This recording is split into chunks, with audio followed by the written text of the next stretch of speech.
नमस्कार दोस्तों, कैसे हो आप सब। आशा करती हूँ कि आप सब बहुत अच्छे होंगे, स्वस्थ होंगे, खुश होंगे। मैं रांची की शिखा आप सबको अपने एक नए ब्लॉग में बहुत बहुत स्वागत करती हूँ। मैं कुछ दिनों से रेगुलर ब्लॉगिंग नहीं कर पा रही थी क्योंकि उसका कुछ रीज़न है। आप सबके साथ मैं आज शेयर करती हूँ। और मैं अपना घर का जल्दी जल्दी काम करके, और बच्चे तो अभी घर पे ही हैं, तो अभी दोपहर तक का मैं खाना रोटी सब्ज़ी सब बना के और मैं तैयार हो गई हूँ और निकल पड़ी हूँ। कहाँ के लिए मैं बताती हूँ आप सबको।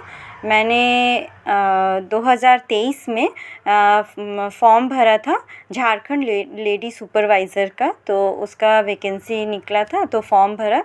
तो 24 में उसका एग्ज़ाम हुआ और 25 में 8 महीने के इंतज़ार के बाद बीच में एक आंसर की जारी हुआ था, जिसको हम सब ने देख के उसमें अपना अपना मार्क्स देखा था कि इतने क्वेश्चन हमारा सही है।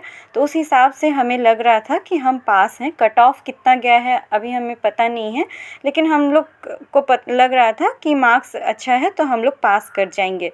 लेकिन 27 तारीख को, ये 2025 को शाम को एक सरकार की तरफ से एक नोटिस जारी हुआ, जिसमें कुछ अभ्यर्थियों को डीवी जांच के लिए लिस्ट आया है, तो उसमें हमारा एप्लीकेशन नंबर नहीं है।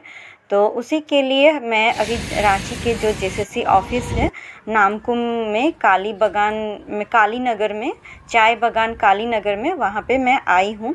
तो मेरे साथ बहुत सारे और भी अभ्यर्थी यहाँ पे पहुँचे हैं जो यहाँ पे अपना निवेदन दे रहे हैं।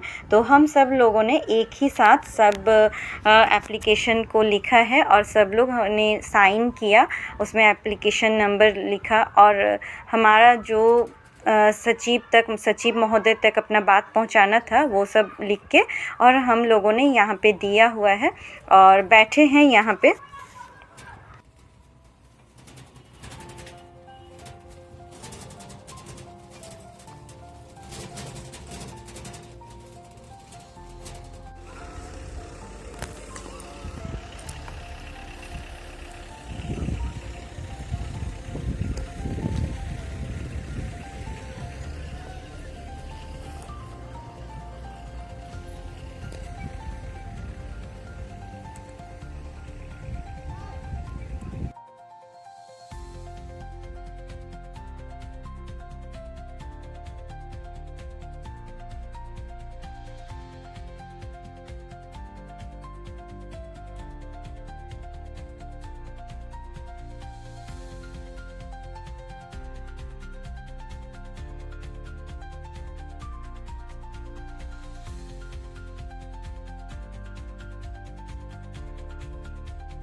हम सब यहाँ पे सुबह ही से बैठे हुए हैं, ठीक गेट के सामने ही बैठे हैं। देखिए, छोटे बच्चों को भी कुछ लोग लेके आए हैं अपने साथ।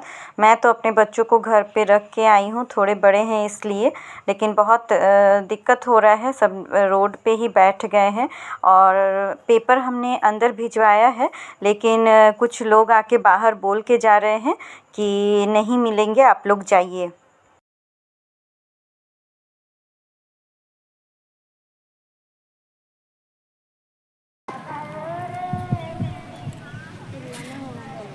हम लोग सुबह से आए हुए हैं और जो सचिव महोदय है उनको हम लोगों ने अपना जो पत्र है और अपना हम लोग जो कागज़ है एप्लीकेशन हम लोगों ने लिख के अंदर भिजवाया था। और सचिव महोदय अभी तक हम लोगों से नहीं मिले हैं और गेट के ठीक सामने हम लोग बैठे हुए हैं और वो अपने अंदर में जो भी पुलिसकर्मी हैं उनको वो कागज़ दे के बोल रहे हैं कि आप लोग सब जाइए। और लेकिन हमारा बात है कि हम लोगों को 2 मिनट दीजिए कि हम लोग अपना बात रखें। तो उसके लिए अभी तक हम लोग भूखे प्यासे, सुबह बहुत लोग आए हैं, अपने छोटे बच्चों को भी लेके आए हैं और यहाँ पे बैठे हुए हैं। तो हम लोग उनका वेट कर रहे हैं। हम सबकी बहुत विनती के बाद सचिव महोदय बाहर निकले और हमसे बातें की और हम सब ने अपना जब बात रखना चाहा तो वो किसी भी मुद्दे का सही से जवाब नहीं दिए और उन्होंने कहा कि लिखित ही सब चीज़ करना होगा, यहाँ पे सरकारी काम सिर्फ लिखित होता है, मुंह से बोल के कुछ भी नहीं होता है।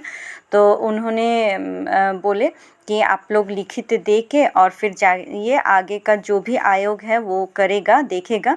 तो हमारा बस यही कहना था कि दूसरा लिस्ट जारी कीजिए, सेकंड लिस्ट जारी कीजिए। और सचिव महोदय ये भी बोल रहे थे कि कोई भी बात जब हम में से कोई बोल रहा था तो वो बोल रहे थे कि आप लोग तर्क करने आई हैं, तब दिन भर बैठते हैं और हम सब तर्क करते हैं। तो ये बात नहीं है सर, हम सब भी अपना घर बार सब ये करके और कुछ आगे बढ़ने के लिए ही निकले हैं और भविष्य बनाने के लिए ही आपके पास आए हैं। जब दुखी हैं तभी आए हैं, तो ये सही नहीं है आपका बोलना। सचिव महोदय के सामने जो भी अभ्यर्थी अपनी बातें कर रहे थे तो वो उन्होंने पूरा बात सुना भी नहीं हमारा। और कुछ पॉइंट जब हम लोगों ने उनके पास रखा तो वो बोले कि आपको क्यों हम जवाब दें, क्योंकि हम आपको जवाब देने के लिए नहीं हैं, आयोग जवाब देगा। तो वो लोग यहाँ पे जो भी बैठे हैं वो लोग बहुत ही योग्य व्यक्ति बैठे हैं। तो बिल्कुल सर, हमारा बिल्कुल मानना है कि आप लोग बहुत ही योग्य हैं, तभी उस पोस्ट में हैं और हम सब आपके पास इसीलिए निवेदन लेके आए हैं कि आप सब उसी पोस्ट में बैठे हैं। तो आप लोग, आपने कहा कि घर का ये आदत छोड़ो, तर्क करो। हम लोग तर्क करने बिल्कुल ही नहीं आए हैं, आपके पास सिर्फ निवेदन है कि सही से रिज़ल्ट आया जाए। और मैं तो निराश होकर ही आई हूँ। तो देखते हैं कि कल मैं राज्यपाल भवन में जाती हूँ, उनके पास भी अपनी बातें निवेदन रखती हूँ, जो भी पॉइंट है तो मैं रखती हूँ, देखते हैं उनका क्या कहना है।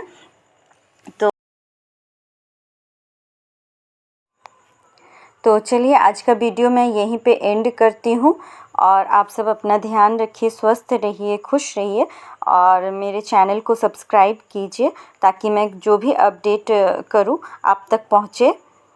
धन्यवाद।